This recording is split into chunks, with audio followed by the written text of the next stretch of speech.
మండలం బొజ్జాయిగూడెం సమ్మక్క సారలమ్మ జాతర కోసం భక్తుల సౌకర్యం కోసం ఏర్పాటు పూర్తి చేసినట్టు ఆలయ కమిటీ సభ్యులు తెలిపారు. 28న రాత్రి 8 గంటలకు సారలమ్మ, 29న సమ్మక్క సాయంత్రం 4 గంటలకు గద్దెపైకి చేరుకుంటారన్నారు. 30వ తేదీన అమ్మవార్లకు బోనాల సమర్పణ కార్యక్రమం చుట్టుపక్కల గ్రామాల భక్తుల నుంచి కొనసాగుతుందన్నారు. 31న అమ్మవారి వన ప్రవేశంతో జాతర ముగుస్తుందని, భక్తుల కోసం నీటి సదుపాయం సౌకర్యాలు ఏర్పాటు చేసినట్లు తెలిపారు. కమిటీ సభ్యులు కోర్సా కోటయ్య, చీమల వెంకటేశ్వర్లు, మాజీ సర్పంచ్ తెల్లం సారయ్య, కోటేష్, తెల్లం వెంకన్న, గౌతమ్ రాజు, బాలకృష్ణ, రాంబాబు, ఎం ముత్తయ్య తదితరులు పాల్గొన్నారు.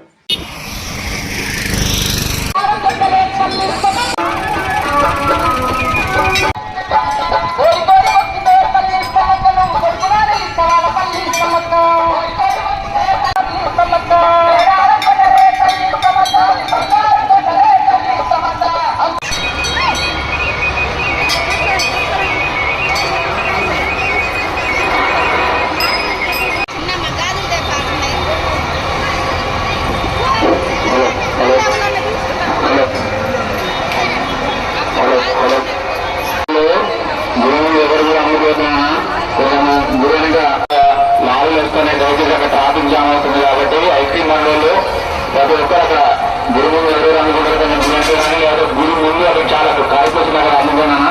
దయచేసి ఎవరు కూడా రోడ్డు మీద కూడా మాకు సహకరించాల్సిందిగా కోరుతున్నాం.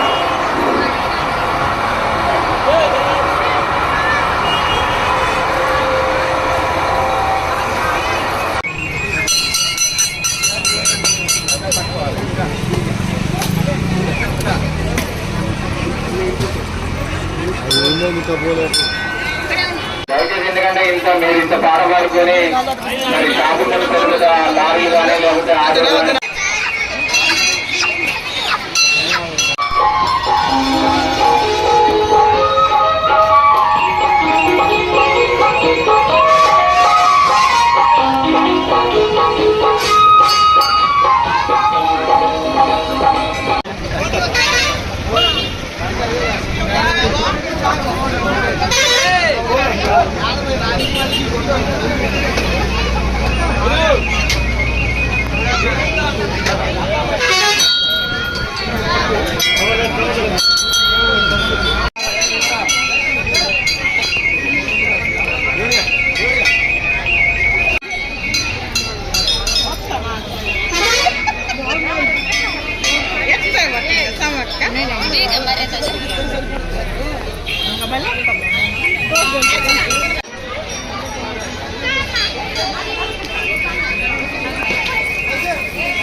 బొజ్జాయిగూడెం సమ్మక్క సారక్క జాతర జరుగుతుంది. 28, 29, 30 తారీఖులలో జాతర జరుగుతుంది. కావున భక్తులు అందరూ కూడా వచ్చి అమ్మవారిని దర్శించుకొని వాళ్ళ కోరికలు అనేది తీర్చుకోవాల్సిందిగా ఆలయ కమిటీ విజ్ఞప్తి చేస్తుంది. అదేవిధంగా గత 25 సంవత్సరాల నుంచి నిర్మాణం చేసుకుంటూ వచ్చిన ఆలయ కమిటీ అట్లాగనే ఇక్కడికి వచ్చిన భక్తులకి ఎలాంటి ఇబ్బంది లేకుండా మంచినీళ్ళ సౌకర్యం కానీ, తర్వాత వాళ్ళు ఉండడానికి వసతి కానీ, చుట్టుపక్కల ఏరియాలల్లో అన్నిట్లా శుభ్రం చేయడం అనేది జరిగింది. వాళ్ళకి ఎలాంటి ఇబ్బంది లేకుండా చేయడం అనేది జరిగింది. కాబట్టి భక్తులందరూ కూడా వచ్చి అమ్మవారిని దర్శించుకొని వాళ్ళ కోరికలు తీసుకోవాల్సిందిగా కోరుతున్నాం. అదేవిధంగా 28వ తారీఖు రోజు సారలమ్మ 8:30కు గజ్జల మీదకి వస్తుంది. అట్లానే 29వ తారీఖు రోజు సమ్మక్క 4 గంటలకు సాయంత్రం 4 గంటలకు గజ్జల మీదకి వస్తుంది. కాబట్టి ప్రజలందరూ వచ్చి కూడా అమ్మవారిని దర్శించుకోవాల్సిందిగా కోరుతున్నాం. అదేవిధంగా 30 తారీఖు రోజు శుక్రవారం నాడు ఈ చుట్టుపక్కల గ్రామాల నుంచి అన్ని గ్రామాల నుంచి బోనాలు అనేది అమ్మవారికి సమర్పించి ఉంది. అట్లానే బోనాలు అనేది వెళ్తాయి. ఆ రోజు కూడా అందరూ వచ్చి దర్శించుకోవాల్సిందిగా కోరుతున్నాం. అదేవిధంగా 1 తారీఖు రోజు మన శనివారం రోజు అమ్మవారు వనానికి వెళ్తారు. వెళ్ళేటప్పుడు కూడా సాయంత్రం 5 గంటలకు అడవికి వనానికి వెళ్తుంది. కాబట్టి అందరూ వచ్చి అమ్మవారిని దర్శించుకోవాల్సిందిగా కోరుతున్నాం. ఇట్లు ఆలయ కమిటీ బొజ్జగూడెం.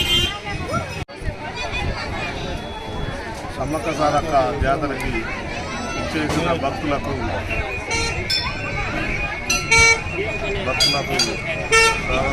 స్వాగతం. అలాగే ఈ ఆలయ కమిటీ వచ్చే భక్తులకి మంచినీటి సదుపాయం కానీ, ఉండటానికి వసతి కానీ అన్ని సౌకర్యాలు చేయించాము. భక్తులు ఎలాంటి ఇబ్బంది లేకుండా వాటర్ కానీ, ఉండటానికి కానీ అన్ని సౌకర్యాలు ఉన్నాయి. భక్తులందరూ అధిక సంఖ్యలో పాల్గొని సమ్మక్క సారక్క ఆశీస్సులు పొంది వాళ్ళ కుటుంబం, పిల్లలు, ఫ్యామిలీ మొత్తం చిన్న పాపలతో చల్లగా ఉండాలని, అమ్మవారి దీవెనలు వాళ్ళకి ఎప్పుడు ఉంటాయని, అమ్మవారిని దర్శించుకొని అమ్మవారి సాక్ష్యం వాళ్ళు పొందాలని కోరుకుంటూ ఇప్పుడు ఆలయ కమిటీ బొజ్జగూడెం. బంధు సభ్యులు ఎవరున్నా కానీ తొందరగా గద్దెల మీదకి రావాల్సిందిగా